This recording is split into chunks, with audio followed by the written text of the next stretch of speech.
The day you truly die is not the day your heart stops beating. It's the day you learn that everything you believe is a carefully constructed lie, and you agree with your own voice to help keep the secret. For me, that day came on a Tuesday. They don't post job openings for the Vatican secret archives. There's no application, no interview in a sterile office. My invitation came on a piece of thick, cream-colored parchment, delivered by a man in a simple gray suit who moved with a stillness that seemed to bend the air around him. He didn't give his name. The letter spoke of a unique opportunity for a custodian of historical truth, a role for which my obscure specialty in Paleo-Christian iconography had apparently flagged me in some unseen, global system. I was young, ambitious, and naive enough to believe that truth was a static thing, something to be preserved in amber. I didn't realize my job wouldn't be preservation. It would be containment. The first day, they don't show you the famous halls you see in documentaries, with soaring ceilings and sunlight filtering through ancient windows. They take you down past the public exhibits, past the scholars' reading rooms buzzing with quiet reverence, past levels of modern, climate-controlled storage that hum with artificial life. With every floor, the temperature drops and the air changes. It grows heavy, thick with the smell of old stone, ozone, and something else, something metallic and ancient, like the scent of a lightning strike frozen in time. My guide, a senior cleric named Father Valerius, moved through the corridors with a silence that was unnerving. He didn't seem to have footsteps. The Archivum Secretum is not a library in the modern sense, he told me, his voice a low hum that the stone walls seemed to drink, leaving no echo. It is a repository, and some things are deposited here not because they are precious, but because they are dangerous. My orientation took place in a small, windowless chamber, the only decoration a large, tarnished bronze cross on the wall. But my eyes, trained for years to see the hidden language in sacred art, saw it immediately. It wasn't a Christian cross. The dimensions were subtly wrong, the crosspiece too high, the base elongated. It was an ankh, barely disguised, a symbol of life from a civilization the Church had spent centuries labeling as pagan. That was my first lesson. In the deep archives, nothing is ever what it seems. The training wasn't about the Dewey Decimal System. It was about security, secrecy, and a rigid classification system I'd never encountered. Texts weren't just categorized by date or origin, but by their ontological weight. Some were labeled corrupting, their ideas capable of unraveling a mind. Others were heretical, challenging the accepted timeline of faith. And a few, kept in deep crimson folders bound in lead thread, were marked resonant. I didn't understand what that meant until later. It meant they were still active, still humming. Then came the vow. We were led to a small, private chapel, older than the basilica itself, a place that felt carved from the bedrock of the world. There was no altar, no pews, no iconography of Christ. We didn't swear on a Bible. We were instructed to place our hands on a large, smooth block of black stone set into the floor, a stone that seemed to drink the light from the single candle illuminating the room. It felt inexplicably warm to the touch, like a sleeping thing. The oath we took was in a dialect of Latin so ancient, so guttural, it felt more like an incantation than a prayer. We swore not just to protect the archives, but to protect the world from the archives. To never speak of what we saw, what we read, what we touched. To become, in effect, living ghosts, guardians of a silent, sleeping history that must never be allowed to wake. As I spoke the words, I felt a strange, deep vibration run up my arm from the stone. A low thrumming, as if a colossal machine deep in the earth had just switched on in response to my voice. I tried to dismiss it as my imagination, the power of suggestion. But I learned later that imagination had nothing to do with it. The stone was listening. It always is. I walked out of that chapel a different person, bound by a promise I didn't fully understand, walking into a maze of forgotten knowledge where the greatest sin wasn't disbelief, but discovery. They had given me the keys to history's most forbidden room, and I was about to find out why some doors are meant to stay locked forever. The most effective lies are never spoken. They are built, constructed with layers of boring, verifiable truth, until the lie itself becomes the foundation, hidden and forgotten. My first real assignment was to be my first lesson in this terrible architecture. It was meant to be simple, a test of my discretion and my academic rigor. I was sent to a subarchive designated Missionary Collections, 1600 to 1750. My job was to catalog a recently unsealed collection of texts from a Jesuit expedition into Upper Egypt. The official manifest, typed on a vintage typewriter and smelling faintly of dust and dogma, listed them as Coptic Christian Gospels and liturgical documents, rescued from remote desert monasteries. It was supposed to be a straightforward task of translation and preservation. It was a lie. The deception was brilliant in its subtlety, designed to be overlooked by anyone but a true specialist. The outer bindings were authentic 17th-century leather, stamped with the fading gold leaf of Jesuit insignia. The first few pages of each codex were, indeed, Coptic prayers, their script elegant and reverent. But as I worked, day after day in the profound, humming silence of the deep archive, I started noticing things that felt wrong. Inconsistencies, a faint marking on the edge of a papyrus that didn't match the Coptic script. Bindings that felt thicker, heavier than they should, with an odd, rigid core. And a strange, aromatic scent I couldn't place. Not the mustiness of old paper, but something organic and spicy, like sandalwood and myrrh, that clung to certain pages. Following a hunch that felt like a whisper from the pages themselves, I took one of the heavier codices to the restoration lab, citing potential water damage as my official reason. Under the cold, impartial light of a spectroscopic imager, the truth bloomed on the screen in shades of alien green and blue. Tucked within the binding, stitched carefully between layers of Coptic prayers like a secret heart, were older, far older, sheets of papyrus. The writing wasn't Coptic. It was hieratic, the cursive, flowing script of the ancient Egyptian temple priests. This wasn't an accident. It was a deliberate, systematic act of smuggling. The Jesuits hadn't just been rescuing Christian texts. They had been excavating, acquiring forbidden knowledge and hiding it in the most sacred place possible. Within the holy words of the Church itself, the symbols were unmistakable, a hidden language beneath the surface of faith. The Eye of Horus used as a watermark, visible only under ultraviolet light. An ankh intricately hidden in the filigree of a capital letter T in a passage about the Trinity. Most damning of all, a complete passage from a funerary text, describing the weighing of the heart, was bound right next to a Coptic description of the Last Judgment. The parallels were so stark, so undeniable, it felt like a physical blow. It suggested that one story didn't replace the other. It was built directly on top of it, a new coat of paint on an ancient, powerful machine. When I presented my findings to Father Valerius, my hands trembling slightly, he didn't seem surprised. He didn't react with anger or shock. He simply nodded, his face as impassive as carved stone. Some knowledge, he said, his voice a low murmur, requires a strong container. He then led me to a different section of the archive, one not on any map, down a corridor I had never seen.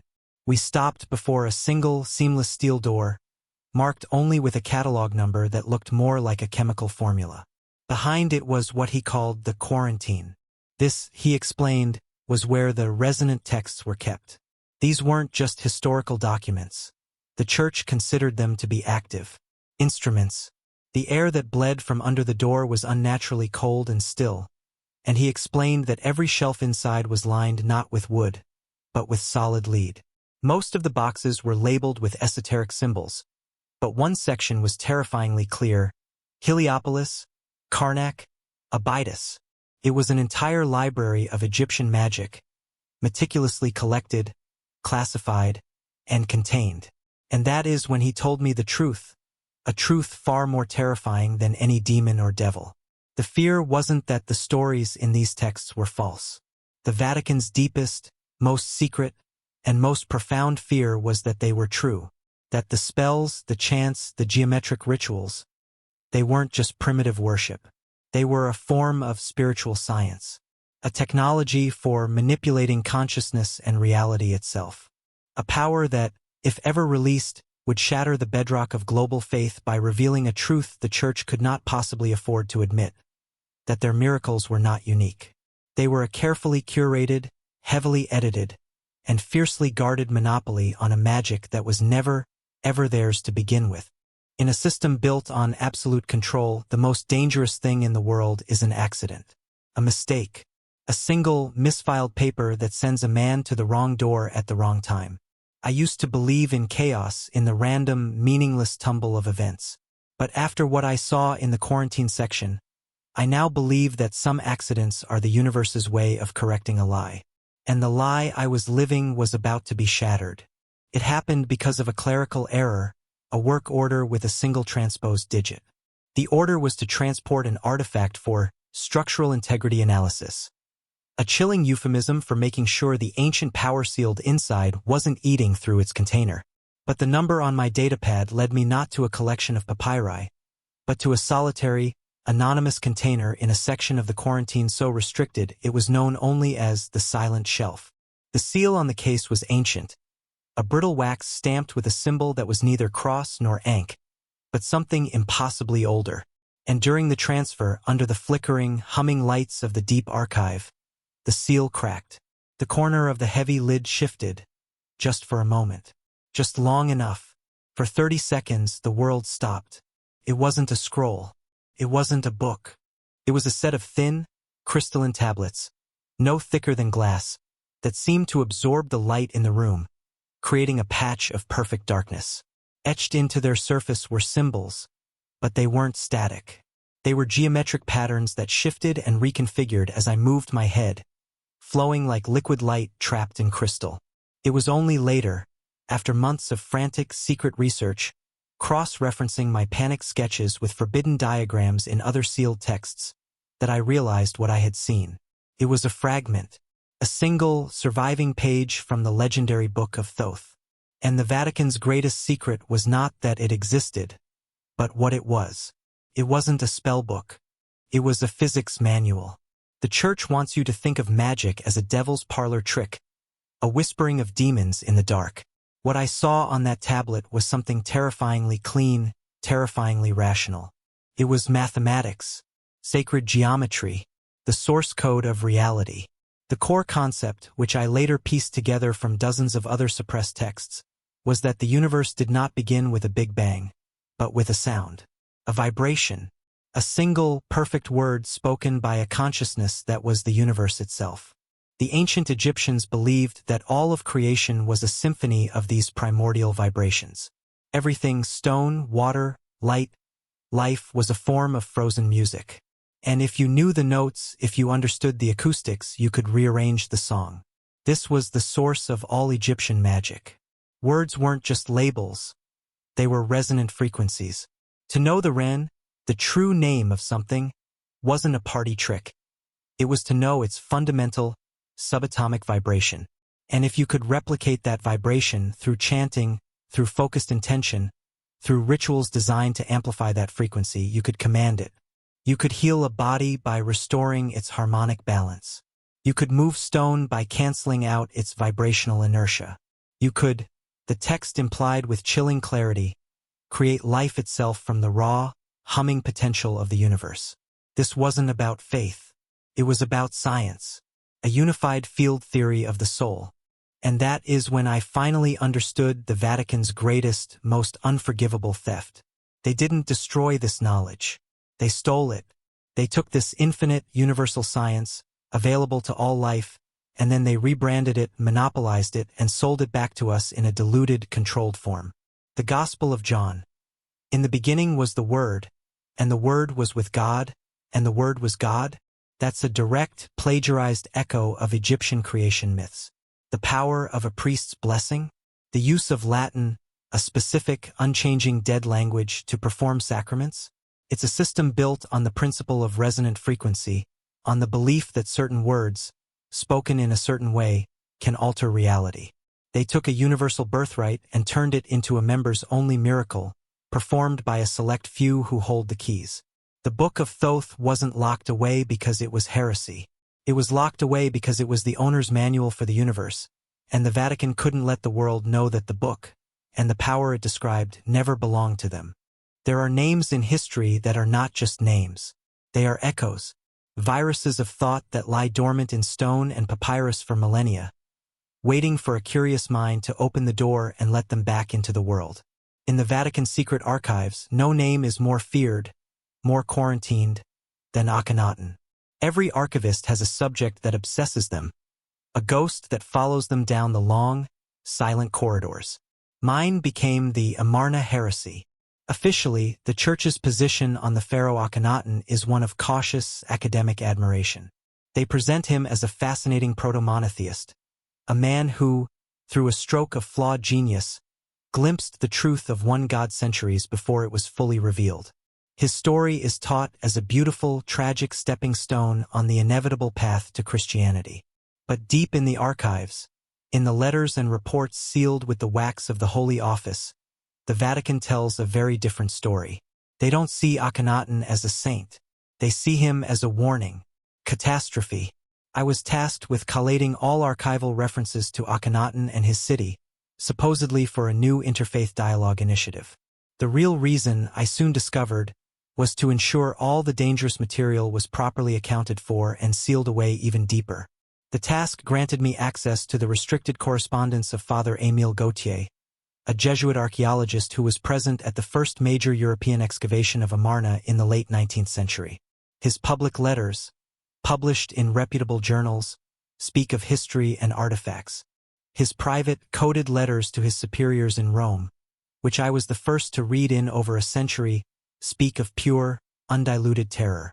Gautier didn't believe Akhenaten worshipped God. He was convinced Akhenaten made contact with something else entirely. He described finding papyri, which were immediately confiscated by Vatican agents and shipped to Rome, that weren't religious texts but transcripts of a communication. Akhenaten's god, the Aten, wasn't a benevolent sun disk. The disk, Gautier wrote, was merely the lens, the focal point for a transmission. The true being was a radiant intelligence that spoke not in words but in pure information, downloading concepts of mathematics, astronomy, and biology so advanced it shattered Gautier's 19th century understanding of the ancient world. In his shaking script, he wrote, "This is not a prophet receiving wisdom from our Lord. This is a scribe taking dictation from a star. Akhenaten wasn't a prophet. He was a conduit for an alien intellect. This is the Vatican's true fear of Amarna. Not heresy, but a second, competing timeline of revelation. A history where divine knowledge didn't come from a burning bush on Mount Sinai, but was beamed into the mind of a pharaoh from the sky above the Egyptian desert." In the archives, I found the medical reports from Gautier's time and from subsequent secret studies. They called it the Amarna contagion. It was a documented pattern of severe psychological breakdown affecting scholars who worked too closely with the pure Amarna texts, the original unfiltered transcripts. This wasn't a curse. Gautier, with horrifying prescience, called it an information hazard. The knowledge itself was so paradigm-shifting, so fundamentally contrary to our ingrained human understanding of reality, that the unprepared mind couldn't process it. It induced obsessive behavior, auditory hallucinations, and a profound catatonia. The scholars weren't possessed by demons. Their consciousness was being overwritten by a superior operating system. The Vatican's solution was to build a firewall. They curated a simplified, safe version of Akhenaten's story, the romantic monotheist, and actively promoted it through academia, while locking the original, dangerous source code away. They treat the actual Amarna texts like radioactive waste, handling them only through layers of protocol, never allowing any one scholar to see the full picture. They are terrified that someone, somewhere, will piece it all together and successfully reopen the channel that Akhenaten found. They aren't worried we'll stop believing in their God. They're worried we'll start listening to the one he was competing with. There is a sound beneath Vatican City. It is not the whisper of prayers or the chime of bells. It is a hum, a single perfect note that has been resonating in the deep rock for 4,000 years. I am one of the few people who has heard it and lived to speak of it. And it is the reason I am no longer a man of God. Most vaults in the archive are for things, books, artifacts, bones. But Vault 7 was different, contained a place. My only glimpse inside was the result of a catastrophe, a breach of a protocol so ancient it was spoken of only in whispers. A cardinal, one of the few men with access, had gone in alone for his annual inspection. A ritual no one understood and had not come out. As a junior archivist on the emergency response team, my job was to manage the outer seals while the senior exorcist and 2 Swiss guards prepared for a forced entry. The official story, relayed over crackling radios, was a medical emergency. But the presence of the exorcist, a man whose face was a mask of hardened dread, told the real story. When the guards finally breached the inner door, a wave of pressure, not air, washed over us. With it came the sound. It wasn't loud, but it was total.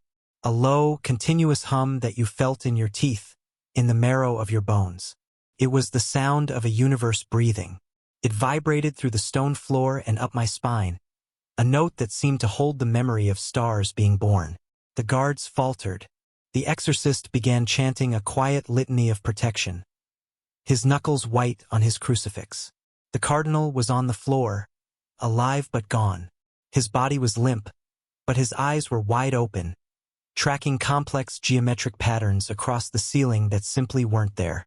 He was seeing something else. But it was the room itself that stopped my heart, that rewrote my understanding of reality. It wasn't a vault.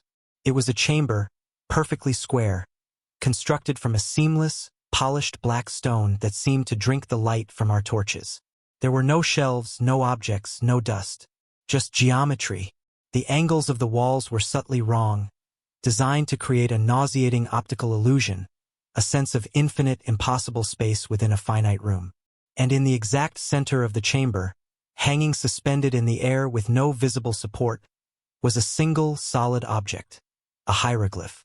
It was the ancient Egyptian symbol for Ka, the soul, the life force, rendered in 3 impossible dimensions, glowing with a soft, internal golden light of its own. As I stood paralyzed at the threshold, the hushed, terrified rumors I'd heard for years coalesced into a single, horrifying truth. This chamber wasn't built by the Vatican. It was found. During the 16th century reconstruction of the city, workers broke through into a sealed underground complex that predated Rome itself by millennia. Inside was this room, perfectly preserved, humming with a latent energy they could measure but not explain. They couldn't move it, they couldn't dismantle it, and they certainly couldn't destroy it. So they did the only thing they could. They contained it. They built the Vatican Library, and later the entire modern Vatican state, directly on top of it, hiding it, guarding it, turning a place of immense power into a prison. The senior exorcist later wrote in a heavily redacted report, a report I was never meant to see, that the cardinal hadn't had a stroke. He had performed a forbidden ritual. He had tried to listen. The chamber, the exorcist wrote, was a resonant amplifier. A piece of ancient spiritual technology designed to magnify consciousness to an unbearable degree. The Egyptians built their temples on specific geographic nodes, using sacred geometry to create spaces where the veil between worlds was thin. This chamber was one of those spaces, perhaps the most powerful of them all. It didn't just store knowledge. It was knowledge. A living idea, trapped in stone and light. The cardinal hadn't been looking at the ceiling. He had been looking at the architecture of the universe itself. The humming wasn't just a sound. It was a language, and for a few fatal moments he had understood it. The breaking point for a soul is never a thunderclap. It's the quiet, final snap of a single thread under a weight that has become unbearable. For years I had carried the weight of what I saw, rationalizing it, compartmentalizing it. I was a historian, I told myself, an observer. But there is a line where observation becomes complicity, and I was forced to cross it. My breaking point was a simple work order, stamped with the seal of the congregation, the modern, sanitized name for the Holy Inquisition. The directive was to incinerate a collection of Coptic papyri from the 4th century. The official reason, typed in cold, bureaucratic script, was irreparable microbial damage. I knew it was a lie. I had just finished cataloging those scrolls. They were pristine, their ink still dark and clear against the pale, ancient fibers. Their true crime was their content. They weren't gospels or heretical stories. They were therapeutic manuals. They described, in meticulous scientific detail, a form of healing that used specific, vocalized frequencies to treat everything from tumors to what the text called a sickness of the soul's shadow, what we would now call clinical depression. It was a science of bioresonance, a practical, replicable technology of wellness that had nothing to do with faith or divine intervention. The scrolls were being destroyed not because they were damaged, but because they worked. Because a world where people could heal themselves with sound has no need for a church that sells salvation. That was the final, unforgivable act.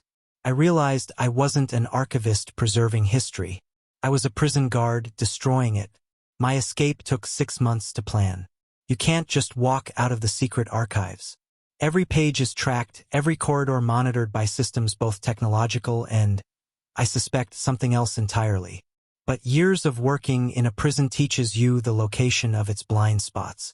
The oath I had sworn on that warm, black stone echoed in my mind, but its meaning had inverted. I had sworn to protect the truth, and I finally realized the vault I was guarding was on the wrong side of the door. My escape was my ultimate act of loyalty to that vow. I didn't steal a glowing artifact or a cursed object. Such things are too easily dismissed as fantasy. I stole proof. Using a miniaturized document scanner, a marvel of espionage technology disguised as a devotional medallion of St. Thomas Aquinas, I copied one thing. A single, devastating page from a text known only as the Codex of Parallels. It was a synoptic chart, created in secret by a 15th-century scholar priest who had clearly lost his mind or found the ultimate truth. On one side of the vellum, it detailed the life, death, and resurrection of the Egyptian god Osiris. On the other, the life, death, and resurrection of Jesus Christ. The events were listed side by side, in neat, parallel columns. The miraculous birth, the betrayal by a trusted follower, the death and descent into the underworld, the period of 3 days spent in darkness, the glorious resurrection and ascension as a savior of mankind. The phrases, the sequence of events were nearly identical. But the truly damning part, the part that turned this from heresy into evidence, was the dating at the top of the Osiris column, verified and annotated by the Vatican's own scribes. Narrative established circa 1,500 years pre-Christus. I am releasing this story, these memories, because I have to, because the lie is too heavy to be carried by one person, and too dangerous to be left in the dark. The Vatican isn't protecting humanity from some dangerous pagan evil. It is protecting its own power from a liberating, inconvenient truth. The truth that our history is far older, our spiritual potential far greater, and our connection to the divine far more direct than they have ever allowed us to know. They have built a global empire on the idea that they are the sole gatekeepers of salvation. But the texts I read, the things I saw, tell a different story. They say the gates were never locked. They say the key is not a cross or a creed, but a vibration, a frequency, a memory encoded in our very DNA. They are terrified we will remember how to sing the original song. And so I am sending this out as a single note, a reminder.